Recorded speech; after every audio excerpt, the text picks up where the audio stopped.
Okay, so we are getting ready to record a stack of background vocals with different voices.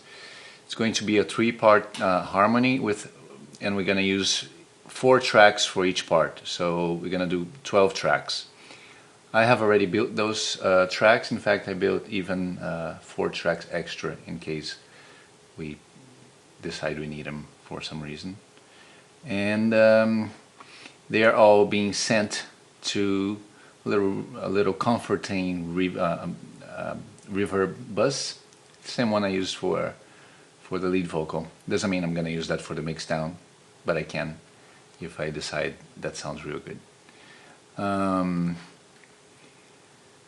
are you, Cheryl? I'm good. Are you ready to record background vocals? I am.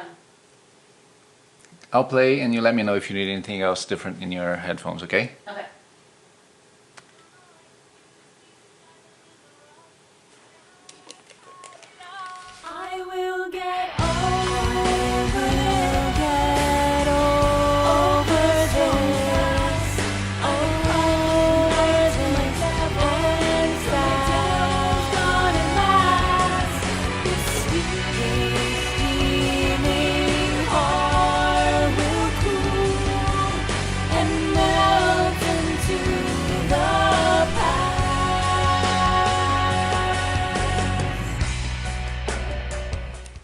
How is it for you? It's perfect. Yeah? Yep.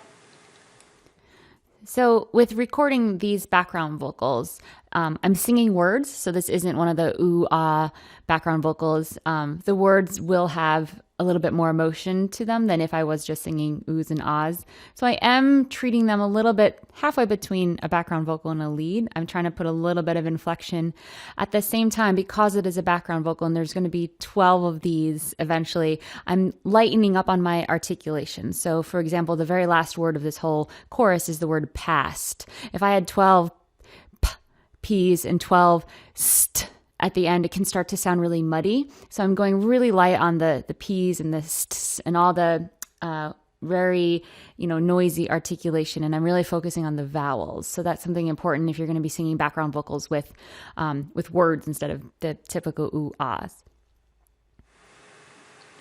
That's very valuable. Thank you. It is. Lighten up on the Yeah. past. And I do that with choruses when I'm working with choruses. Like I don't have everyone do the P's and the STs. I say, okay, you just sing ah, and because it can amplify.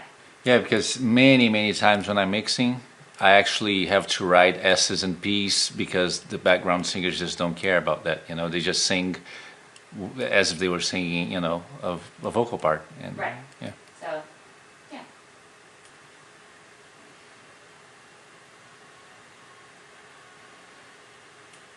I will get over this.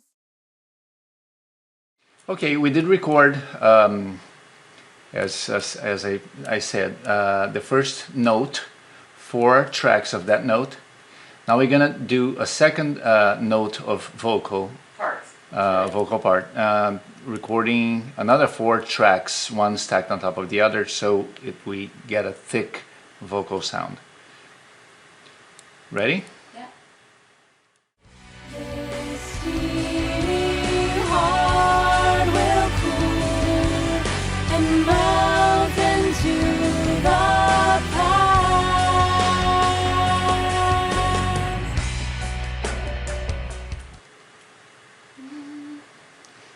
Okay, third track of that voice. This steaming heart will cool and melt into the past.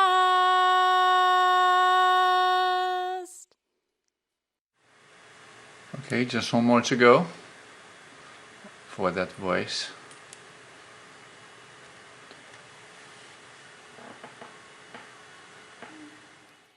I will get over this and fast. Ready? Yeah.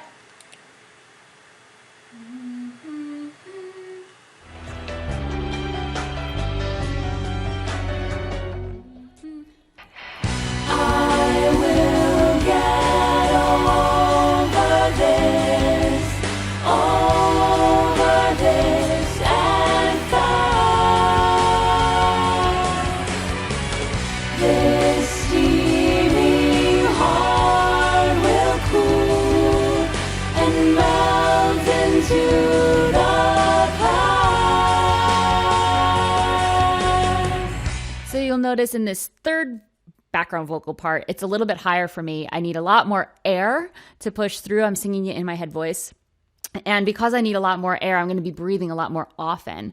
And in background vocals, that's actually okay. What I like to do is take a mental note and even sometimes write down on my lyrics where I breathed the first time through. And since I'm doing 4 stacks, if I breathe in different points, it won't sound like in the middle of a word there's a big breath. And generally, you want to sing the way you would talk, breathe where you would talk. So you wouldn't say, I will get over this. You'd say, I'd get over this. I'll get over this. So in the middle of the word oh, I might have to take a breath in the background vocal, but in the other 3 takes, I'm not going to take that breath. I'll take it somewhere else so that the overall effect is that it's nice and smooth and you're not going to be hearing individual breaths. So that's something that you can take advantage of when you're doing background vocals, is to get really good breathing so that the notes are right on exactly where you want them to be.